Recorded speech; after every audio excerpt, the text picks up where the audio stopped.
नमो बुद्धाय साथियों, स्वागत है आप सभी का फिर से सम्यक कल्चर में।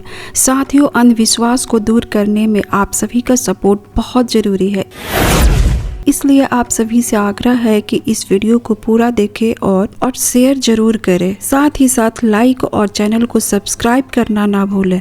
तो आज का एपिसोड बहुत ही महत्वपूर्ण है। साथियों, आज का टॉपिक का नाम है करवा चौथ। तो जाने क्या है करवा चौथ की पौराणिक कथा, आखिर कैसे हुई इसकी शुरुआत।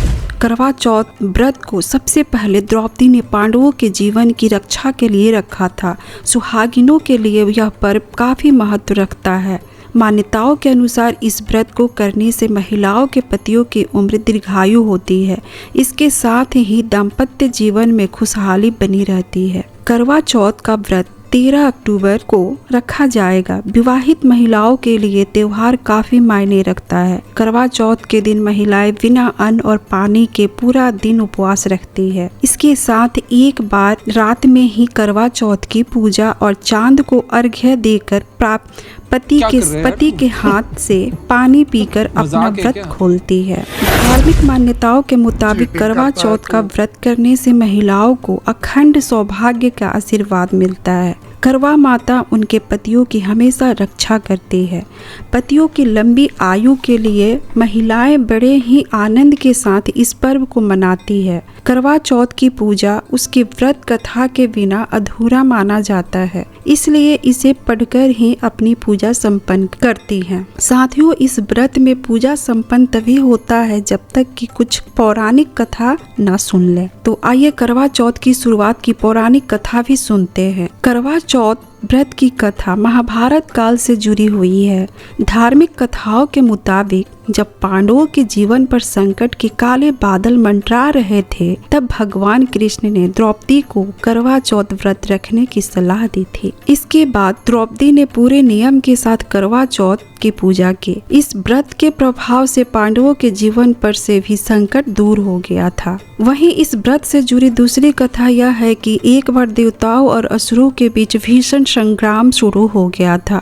युद्ध में सभी देवताओं को संकट में देख उनकी पत्नियां विचलित होने लगी। इसके बाद वो सभी भगवान ब्रह्मा के पास पहुँचे और उनसे गुहार लगाई। तब ब्रह्मा जी ने पत्नियों को करवा चौथ व्रत रखने को कहा। सभी ने कार्तिक माह के कृष्ण पक्ष की चतुर्थी तिथि को करवा चौथ का व्रत किया। करवा माता ने देवताओं के प्राणों की रक्षा की और वह युद्ध में विजय हुए।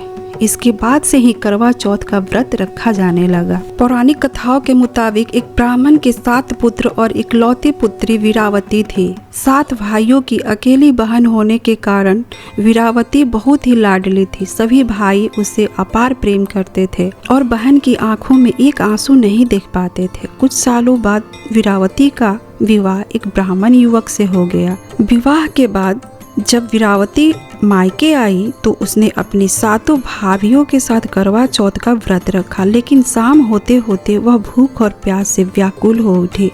अपनी बहन की ऐसी हालात देखकर सभी भाई उससे खाना खाने के लिए मनाने लगे। इसके बाद वीरावती ने कहा वो खाना या पानी नहीं पी सकती, क्योंकि उसका करवा चौथ का व्रत। वो चंद्रमा को अर्घ्य देने के बाद ही अन्न और पानी को हाथ लगा सकती है।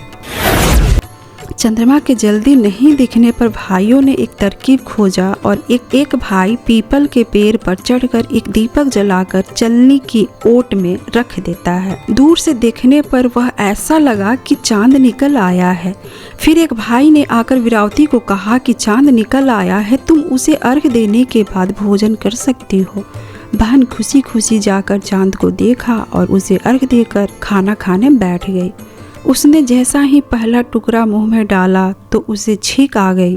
दूसरा टुकड़ा डाला तो उसमें बाल निकल आया। इसके बाद उसने जैसे ही तीसरा टुकड़ा मुंह में डालने की कोशिश की तो उसके पति की मृत्यु की खबर आ गई। इसके बाद वीरावती की भाभी ने सारा माजरा बताया कि उसके साथ ये सब क्यों हुआ। करवा चौथ का व्रत गलत तरीके से टूटने के कारण देवता उससे नाराज हो गए हैं।